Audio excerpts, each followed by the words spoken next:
So that's a very important part of infrared rays. So you have three things then. You have ATP production, you have vasodilation, nitric oxide, and blood flow regulation, and then you also have the water becoming a much better solvent so that you have better transport of nutrients in and out of the cell. So I wanted to point that out before we move on to the next topic. I want to shift to what the human being experiences evolutionarily, like how did we evolve in terms of our relationship to full spectrum sunlight? Well, before we delve into the talk, I wanted to just remind you of a couple things.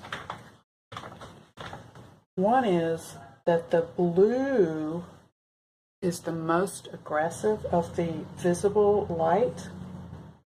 And by aggressive, what I mean is when blue light, for example, hits a cell, it starts to make free radicals. And free radicals are just basically breaking up whatever molecule it sees, whether it's a DNA molecule or other useful cellular components. It's like shooting bullets into your cell. And so those blue light waves have a certain photonic energy that tends to be absorbed by a lot of the bonds in your molecular structure of your cells.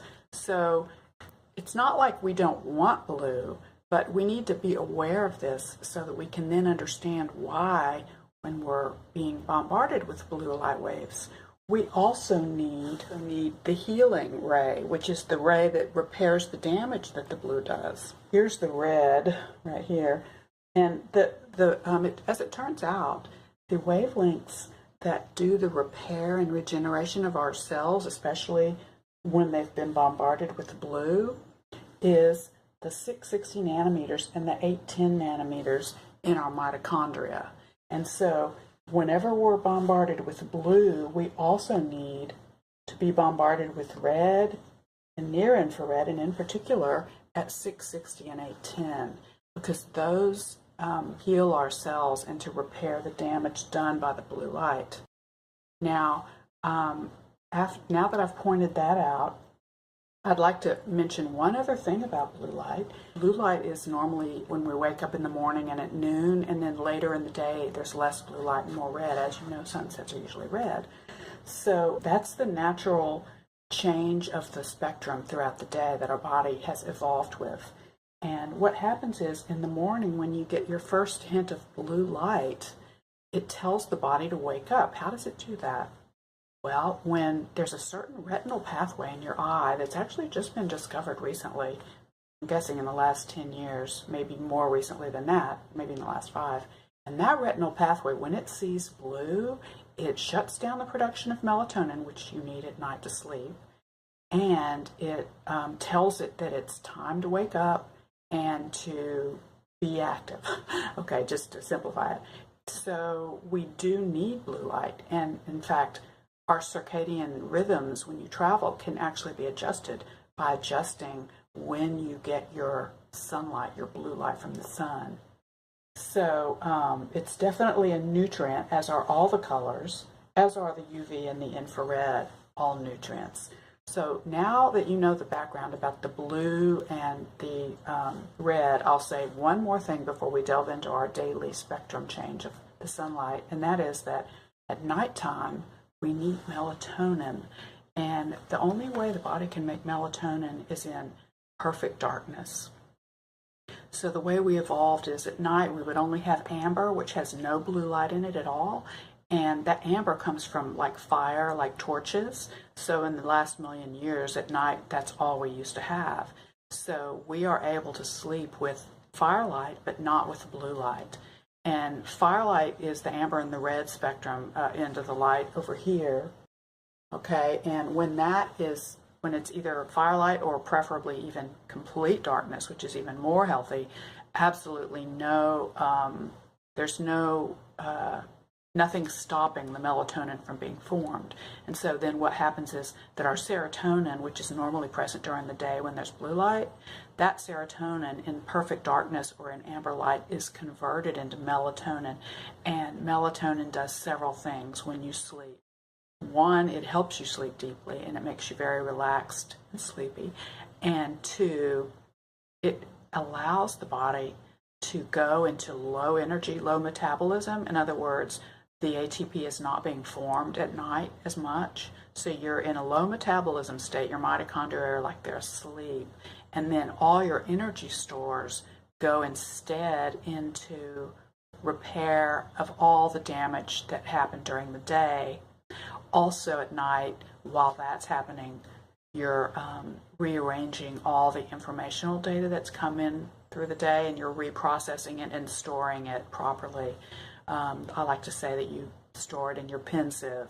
And if you don't do this at night and the next day you wake up, your mind is scattered and you've got too much information in there and it hasn't been properly compartmentalized.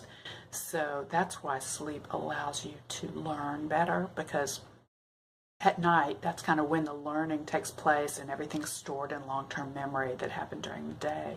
And then it clears your mind for a fresh slate for the next day. That's the way I like to think about it. So now that we've talked about kind of those fundamentals, I'm going to use this whiteboard to draw some of the spectrums that we see during the day. And we'll start with in the morning. In the morning, our spectrum is, if this is blue, green, and red, let's see, red, orange, yellow, green, blue, and then I guess I'll say violet. It's really just blue. Violet is actually red and blue together, but we're just going to say that for purposes of our discussion so that it's the full rainbow. And then we have the UV and the infrared. So this is the spectrum that gives us human health. And in the morning, what we'll see is, well, first of all, when the sun just comes up over the edge, it's more red because the blue light is scattered when the, here's the atmosphere, and when the sun, and here's you right here. And so when the sun's coming up and it hits the angle of the earth and there's a long distance for it to go through the air before it reaches you, that is going to cause the blue light to scatter more than the red so that you get more red to your eyes.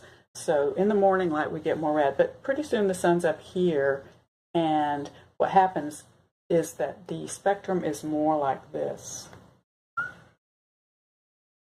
Okay, and you notice you have a lot of blue up here, and that tells you it's time to wake up, shut off that melatonin, don't be sleepy anymore. And before it becomes blue, and there's a lot of red light when the sun was down here, that spectrum is more like this, to where there's proportionally more red light. What happens is that red and infrared, and in particular the 660 and the 810 wavelengths of light, earlier I said frequency and I actually meant wavelengths. You can convert these to frequency, but most people that are in the light business, they talk about light in terms of the wavelengths because it's kind of easy to remember. It's a distance that the wave of the light, like if you draw the wave, it's the distance that the single wave pulse has.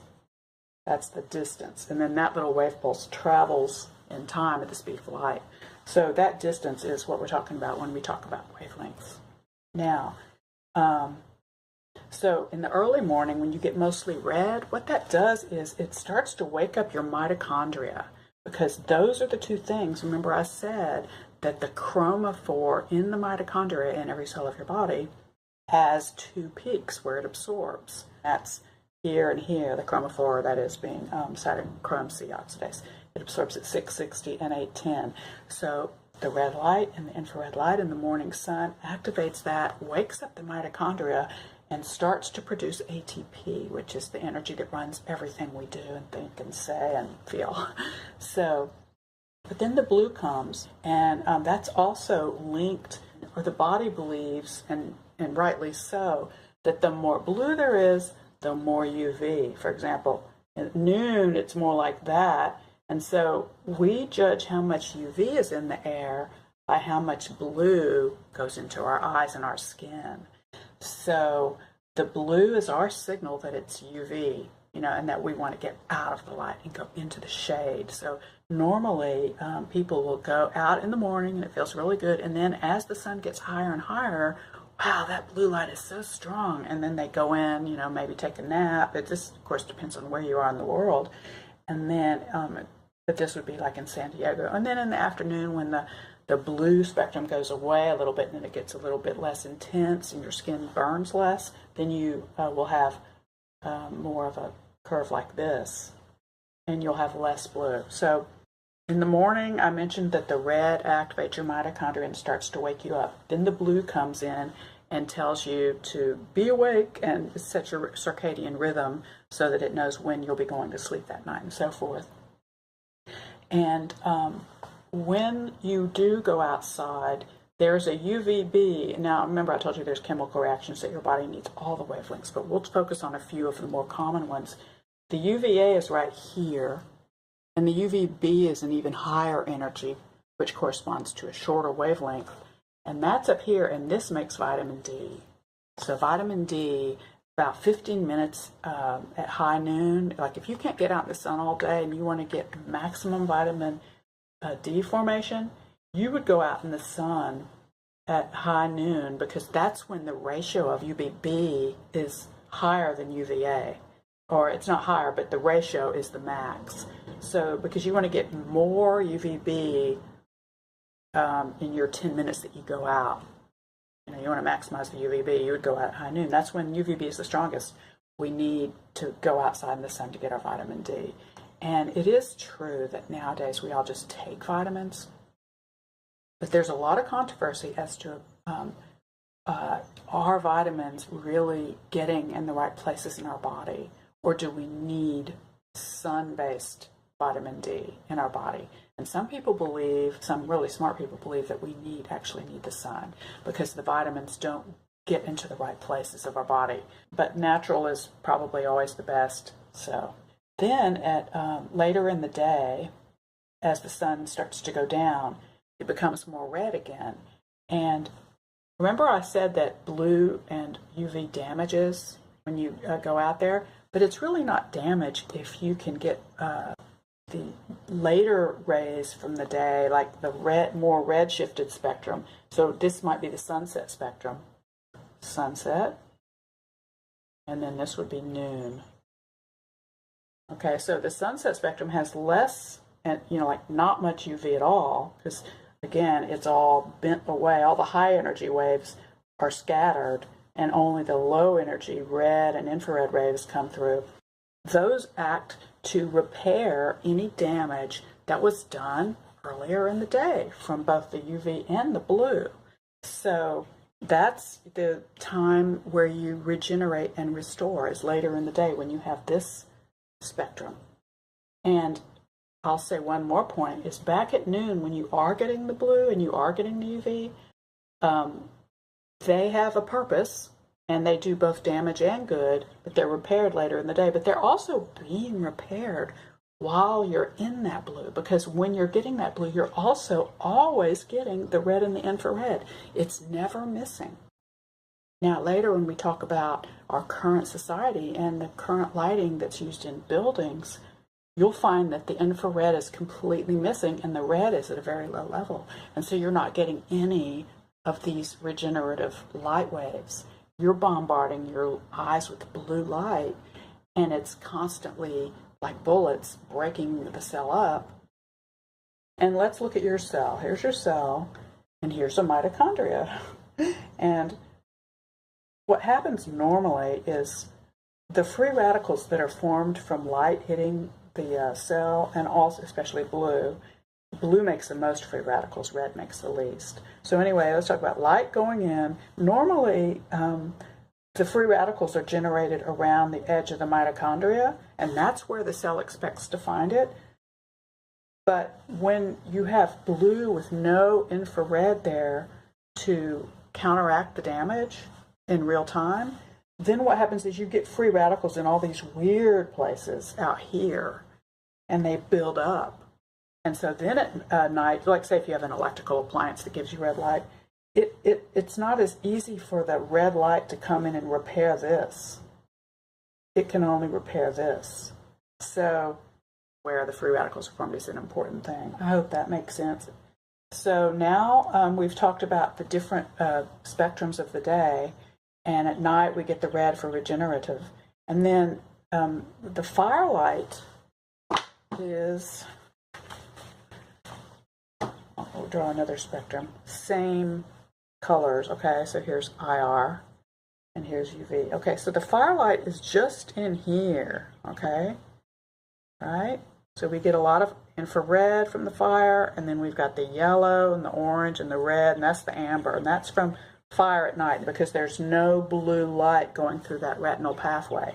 So at night, if you have a little amber night light, you know, you plug into the wall, that is not, or red, that won't wake you up. And another thing you can do at night is, by the way, I'll just show you those, that right here, is wear these. And probably, I do this in addition. These don't fit over my current glasses, but I don't need glasses at night. I just wear these, and they're not really that dark, so you can really see where you're going. It just cuts out 100% of the blue. When you sleep, there's absolutely no light. That's what you want. You want zero light, and that way you can sleep very, very soundly. And what happens when you sleep? You rejuvenate your cells, and you repair, and your mitochondria goes to sleep too. Okay, that's the mitochondria in your cells. It's asleep, you're asleep, and all your thoughts are going into your pensive, right? That pensive in Harry Potter, all your thoughts are going in there, and they're, you know, basically your long-term memory is being stored. And so you wake up with a fresh mind and optimism and everything. And then your mitochondria goes to sleep so that the energy can go into repairing broken strands of DNA. There's a good strand, that's a broken strand. Anyway, so then when the sun rises and there's that blue light again, it tells you to wake up. And then the mitochondria always start to wake up because the very first rays of red light activate the chromophores with these two wavelengths, the cytochrome-c-oxidase chromophores in the mitochondria in your cell. So that would be the sort of the summary of what happens during the day and the night cycle of a human being in symbiosis with full spectrum sunlight, all the happenings that go along with the sun rising and setting. So now let's turn the page. Ta-da! Turn the page. And now we're going to talk about how we live today and how does that compare with how we evolved and what's wrong and how we can fix it.